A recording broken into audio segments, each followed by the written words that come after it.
everyone. Good afternoon or good morning, depending on where you're joining the Behavior Masterclass from. This is Gaurav Kapoor from Newristics. I'll be your for this masterclass.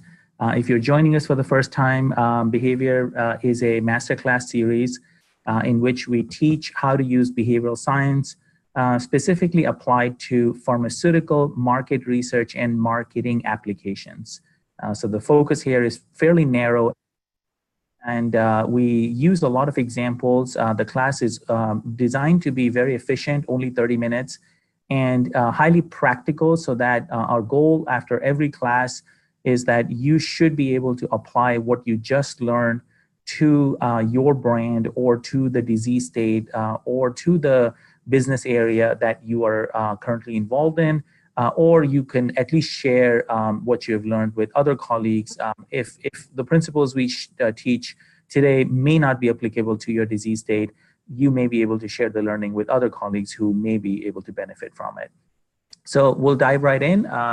Most of these classes are about 15 to 20 slides, and we move pretty rapidly through the slides. We use a lot of examples, as I said, and then typically, there isn't any Q&A in these master classes, but we do encourage anyone who's participating. If you have questions, comments, thoughts, you want to follow up, better understanding of what we taught on this class, feel free to reach out to us via email, and we'll be happy to engage. So I tested already behavioral science. If you're new to behavioral science itself, behavioral science is a field of science in which people are trying to identify how human beings make decisions that lead to their behaviors. This science has helped. It's actually won 3 Nobel Prizes at this point in time. It has helped bring understanding to how humans can't explain their decision making very well. They behave in certain ways, and they're not able to always explain why they did what they did. And there are many times when they actually say X and do Y, or they even behave irrationally. A lot of the drivers of this kind of strange behavior decision making can be traced to use of mental shortcuts, heuristics, biases, or other kinds of cognitive or psychological effects that can drive our decision making when we're trying to make efficient decisions in our lives, and don't have time to really sit back and analyze every single data point or every single fact that comes our way. The way the master classes are structured, in every class we teach 2 specific heuristics or biases or these psychological or cognitive effects that I mentioned. And we will talk about how they influence customer decision-making in the pharmaceutical industry. We do that using examples because that's the best way to understand or relate to you, so that you can then project from there to the specific brand that you're working in. We then look at how to act upon these heuristics. The heuristics are driving your customers' decisions. They also can help you improve your attempts through messaging, through marketing, through any other levers that you are using to get to the customer, get their attention, and in many cases, change their decision-making and their behavior and nudge them towards your brand. These same heuristics are a very useful tool to design your marketing strategies and even tactics using the specific heuristic. So we'll look at many examples of pharma as well as some non-pharma marketing, depending on the heuristic. Sometimes we get better examples here or there, and those examples will help you better understand how to apply the heuristic to your brand if it's applicable. And then we'll kind of just do a recap on how you're gonna use these heuristics in your overall day-to-day brand strategy type of applications. Let's jump right in. The first heuristic we're going to cover today is called choice overload effect. So first, let's learn about what choice overload effect is, how it drives decision making, what the irrationality is in when people try to use this heuristic to make decisions, how they potentially make suboptimal or irrational decisions. When you can talk to customers in a market research setting or even a rep talking to a customer, et cetera, almost all the time, almost all customers will tell you that more choices are better. And very rarely will they actually go all the way out to say, I don't want that many choices. In fact, I'd be much better if there were only 2 or 3 choices. In research, meaning not market research, in behavioral research, through experiments, what has been discovered over time is that too many choices create something called a choice overload effect, in that not only do people not want too many choices, when you have too many choices, people can be so overwhelmed that they may not choose anything at all.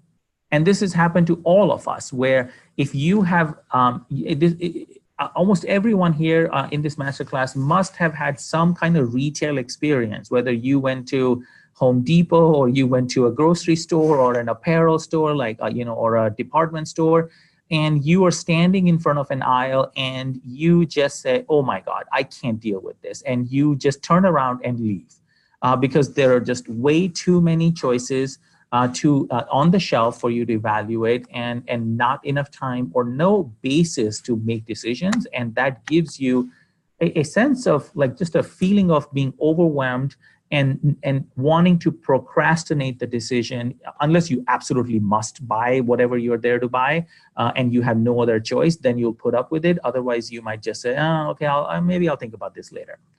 So retailers or in the retail industry, this heuristic has huge implications, and we'll be showing you examples of how it can be used to your advantage, or sometimes it could even hurt you, depending on which side of choice overload effect the retailer decides to be on. So if you are a user of this category, we'll just call it a snack bar. You can probably divide those into sub-segments or subcategories. There are, there are nutrition bars, there are energy bars, there are protein bars. There's even a term now floated, performance bars. And I'm sure in a year or two, they'll come up with some other ways to describe, further kind of sub-segment the category. But if you follow the trajectory of this category over the last decade, it is mind-boggling how many items or how many different choices have kind of been introduced in this category over a short period of time. Today, if you go to any decent grocery store like Wegmans or Kroger or any of these kind of, and if you go to this aisle, the number of options that are available, before we even get to the actual brands, just the different types of bars that are available is literally out of control. It's very difficult to make a decision unless you already are loyal to one of these, or you have very specific dietary preferences, etc. If you are actually trying to stand at the shelf and trying to make a decision. And again, the way this manifests itself is people might just say, you know what, maybe I'll just get another snack. Maybe I'll just grab a bag of chips, or I'll grab a piece of fruit, or I'll grab a smoothie or something else. So you are literally, because of choice overload effect, you are literally walking away from the entire category or the entire aisle altogether. This to the retailer is a very big loss of revenue. Now, we're going to talk more about in the pharmaceutical industry, choice overload effect manifests itself in different ways. It's not like retail, i.e. a physician or a patient especially a physician, is rarely going to literally walk away from a category because there are too many choices, because they still have to treat the patient. And if the patient is suffering from a very serious illness or condition, then they definitely have a moral, ethical obligation to treat the patient as best as they can. So it doesn't, in the pharmaceutical industry, choice overload effect it doesn't manifest itself like it might do, like it does in a category like snack bars. But it does exist, and we'll talk about how using examples. But this is how choice overload effect can drive purchase decision making in complicated ways and really kind of sub-optimize revenue for retailers or manufacturers who are selling these brands at the retail shelf. So let's take a category where choice overload effect is in play. And maybe there are some people in this class who might have in the past or are currently working in the diabetes category.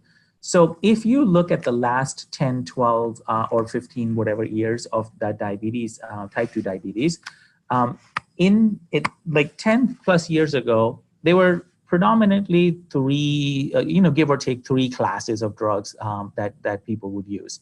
Metformin is part of a biguanide, sulfonylureas, TZDs, and then insulin has been around for a long time. So those were the main options that people, physicians used or prescribed in diabetes. TZDs were recalled, if you remember, as a result of cardiovascular risks. And over time, a whole series of new classes of drugs have been approved. Within each class, anywhere between 3 to 5, at least 3 to 5, 6, some brands have been introduced. And then combinations of classes have also been introduced, and combinations of these new classes with metformin have also been introduced. Combinations of insulins and or multiple injectables have also been introduced. So at this point in time, the diabetes category is potentially suffering from choice overload effect. Now, the question is how?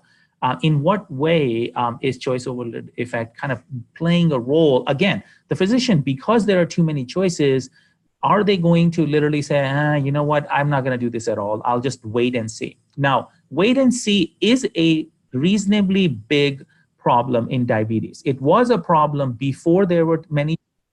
It still is a problem. So all these choices haven't really solved the problem of urgency or treatment intensification in diabetes. So something that a lot of researchers or clinicians would talk about. And you would think that now significantly more options are available and better options are available. Almost all of them have shown superiority to metformin alone and whatnot. Treatment intensification, which one after another, hundreds of papers have shown the case that diabetes should be treated more aggressively. It hasn't really changed the dynamics in terms of more physicians treating diabetes earlier, adding more drugs faster in the treatment algorithm. Those dynamics have not changed much. Now, they're not, so they're by de facto, they're delaying or procrastinating treatment. And while the new choices haven't made that worse, they have not helped either. But more interestingly, let's look at some data and see how choice overload effect if you look at the metformin class biguanide, there pretty much is like, there's very few options there, right? It's metformin is such a predominant option in that class. All the newer classes, DPP4s, SGLT2s, the combos, the et cetera, GLP-1s, in those new classes, there's significantly more branded options. And there's more choice overload effect in those classes of drugs than there is in the biguanide class or in the class that metformin lives in. And this data provides some very interesting insight about how choice overload effect could be very silently, playing a role. So from 2005 to 2016, over a period of 10 plus over more than a decade, if you look at the proportional share of, this is the first anti-diabetic medication, 60%, in 2005, 60% of the first start was metformin. In 2016, it's 77%. So it has gone up significantly more. And now metformin is generic, as you know, and it's literally, you can go to Walgreens or Walmart and you can almost get a monthly prescription of metformin, I think, for $3 or $4. They have basically brought it down to that level, but it was already generic back then as well. So it has, that has played a role, but it's this very interesting dynamic here in that in one class, there's not much choice. In other classes, there is a lot of choice, maybe too much choice. So what do I do as a physician? I actually maybe stick to the class where I don't have to think so much. I don't have to figure out whether Invokana is better or Jardiance is better or like basically comparing different SGLT2s or DPP4s and spending a lot of time making sure that I'm making the right choices. So this is an example, very interesting example, and also some data that helps us better understand how choice overload effect might have played a role in diabetes. We'll close choice overload effect heuristic here with a non-pharma example back to retail, because we were talking about retail. In 2015, if any of you had followed this, Walmart had taken on a big initiative to declutter its stores. They were under kind of, Wall Street pressure, and they were envious of Target and how Target stores looked a lot nicer. The shelves were more organized. There were fewer brands in every category. There were fewer SKUs in any given category, et cetera, et cetera. So there's a very large undertaking, and choice overload effect would actually say that it should have been a good idea, right? So if research shows that too many choices are a bad thing, and people can literally walk away from the aisle, because they can't or won't make a decision when there's so many choices, Walmart should have benefited from this initiative. What actually happened was the exact reverse. So this heuristic is a dangerous heuristic depending on what side of this heuristic you're on. Walmart's history and anchoring and legacy has been in that you could literally get anything you want for your household at Walmart. And for them to change that and change it quickly without the proper messaging and whatnot, this is the actual stock chart for Walmart going back in time. And you can see Walmart's revenues dropped by, I believe, 11 or 12%, which is a very big number given Walmart revenues are like $500 billion or something. And their stock also took a very significant beating when this experiment, quote unquote, experiment was implemented. So depending on which disease state you are working in, choice overload effect may be a heuristic that is influencing decision making for your customers. And what you want to do is you want to first figure out, is it a heuristic that is helping or hurting you? Is it even in play in your category? So how are you going to do that?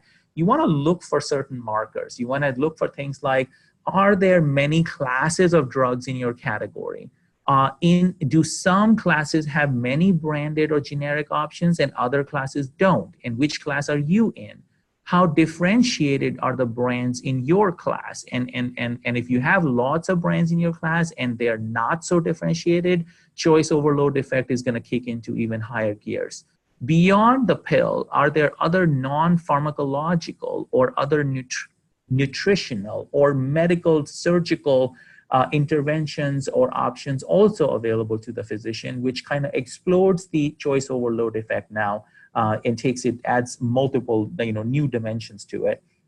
There's another another way choice overload effect can manifest itself in pharmaceutical industry or categories is there are certain brands who actually have many options available for their dosage or their strength. It could be the dosage form, or it could be the strength of the pill itself.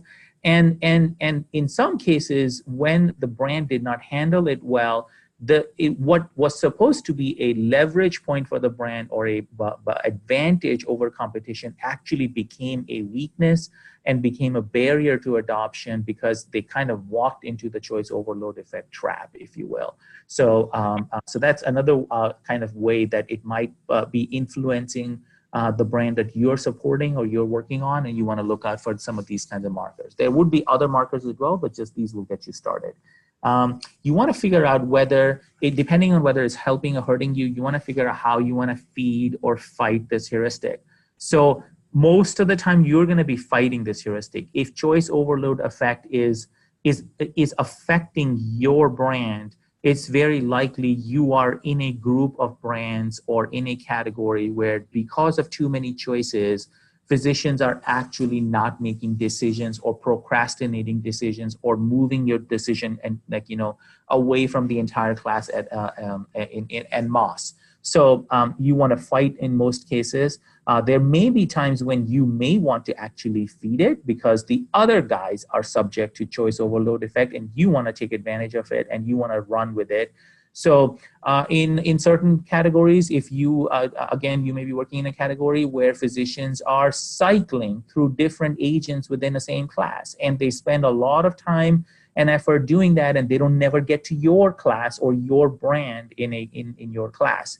And that may be something where you're fighting. You may also want to reposition the classes which have too many agents, where choice overload effect is kind of sort of playing a role. You may want to actually reposition them as a quote unquote commodity. Now, again, these are not actual messages. You wouldn't go out and say that, but we're talking about positioning here, and frame your class as a core essential or necessity. And how you actually message to it is something you would have to work hard on. And again, if you're fighting choice overload effect, you may want to, now you're trying to separate yourself from whatever class effect that you are suffering from. You want to downplay class associations. You want to dial up any kind of unique brand associations, even if they're just mnemonics or iconography or things that may not even be efficacy based. And then you want to, if dosage indeed is a choice overload effect that's hurting you, you want to essentially turn it around and make it a center point focus, and to the best of your ability, talk about differential patient treatments and patient treatment customization, etc. So these are just some ideas to get you started on looking out for choice overload effect, and also trying to make sure how you know how to use it. The second heuristic we're going to cover today, it's called reciprocity effect. So today, both heuristics are an effect of some kind. In the past, we might have covered a masterclass where both heuristics were a bias of some kind. So there are many different kinds of heuristics. Reciprocity effect is a very simple, everyday idea that we all are familiar with. It's if you do something nice for someone, they may reciprocate with something. They'll also do something nice back for you. Now, the irrationality here, or the strange behavior, may be that if you did something nice, they now feel they need to up you and do something nicer, and which they don't necessarily have to do. And from an economic or standpoint, economists even basically kind of look at or study the subject of why do people even cooperate with each other? Why do they help others? Why don't they just maximize their own selfish interests? And because all economic theories are based on that. So behavioral economists are interested in studying that part. This heuristic is often, when people explain this heuristic, they often use an example that back in the 70s, there was a psychological experiment done by two psychologists who actually mailed Christmas cards to almost 600 strangers. And about 25 or some % of them mailed a Christmas card back. So they didn't know who sent it to them. They had no idea. They should have just thrown it in the garbage and said, I have no idea why I'm even getting this. But they send a nice Christmas card back. And not only they send, and then a decent proportion of them or percentage of them actually kept sending a Christmas card for many years to come to that same group, so same kind of sender that originally sent them one card. So it's a very interesting kind of experiment that was done. Reciprocity effect is used in marketing in many, many ways. Any type of application where a marketer or a brand is doing something unexpectedly nice for you. You get on the airline, the pilot says, we really want to thank you and we know you have a lot of options to fly, and we really appreciate your patronage. It's just a minor, very mild form of reciprocity effect. When you check into your DoubleTree or whatever it is, and they hand you that warm cookie, which even though you don't even like cookies, that is just another form of reciprocity effect. So this heuristic has been leveraged in marketing quite extensively, sometimes successfully, sometimes not so much. So let's look at some examples. We're going to play a commercial here. This is this is a good use of reciprocity effect. Time to get up, baby.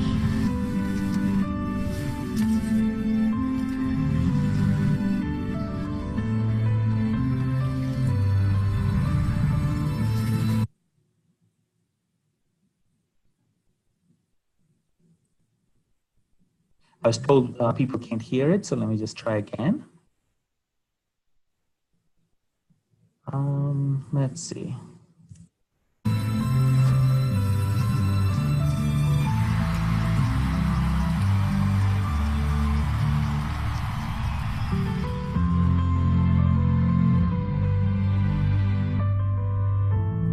P&G, proud sponsor of moms.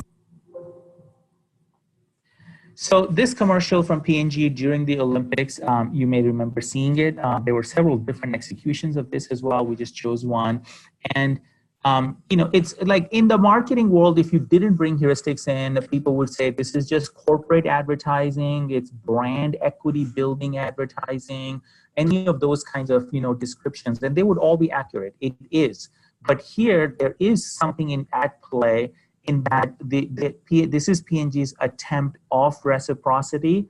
P&G can, if it can advertise its individual, can and does advertise its individual products much more effectively than they're advertising their own company. In fact, many consumers don't even know Procter & Gamble name or brand. Like they buy Tide, they don't buy Procter & Gamble. So it is definitely a good use or a use of reciprocity effect. And while, and they have done it in a way where they are able to, touch on some emotional strings as well.